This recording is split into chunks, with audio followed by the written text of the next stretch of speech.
Jada, and the fried breadfruit. In the lively community of Sunrise Crescent, there lived a thoughtful little girl named Jada. Jada loved two things more than anything else: drawing pretty pictures and eating fried breadfruit. Her mom, Miss Karine, was famous for the crispiest fried breadfruit on the whole street. She did that as her business on the weekends, selling fried breadfruit and salt fish. One Saturday morning, Mommy called out, "Jada, my fried breadfruit, come eat it before it get cold." Jada was busy drawing a big mango tree with a hammock and little birds. "Ma coming, Mommy, just one more drawing," she said. Mommy shook her head. "Anything will stay too long, serve too, master. You hear?" Jada frowned. "But Mommy, there is only one master.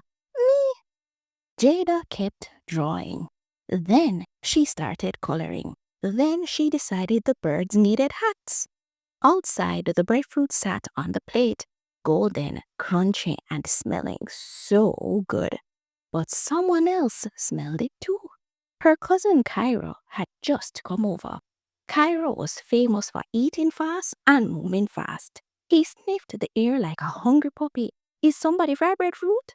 Mommy answered, "Yes, but Jada no come feet yet." Cairo's eyes widened. "Oh, okay." Jada finally came into the kitchen. She looked at the plate. 1 piece, 2 piece, 3 piece. But she knew Mommy fried 10 pieces. She gasped, "Mommy, the breadfruit shrink." Mommy laughed. "Shrink or disappear?" Jada ran to the living room and saw Cairo with oily fingers and a big smile. "Yo, Jada, your breadfruit did nice, Jada shouted, "My breadfruit!" Cairo shook. "Anything will stay too long, serve too, master." Jada sat down with the 3 pieces of breadfruit, and when she got to the last piece, she looked at it carefully. She took a bite. Crunch! "Mommy," she said, "the breadfruit really did serve too, master." Mommy nodded and laughed. "Yes, Pickney. If you wait too long, somebody else will claim it." The next time Mommy fried breadfruit, Jada dropped her crayons and ran quickly.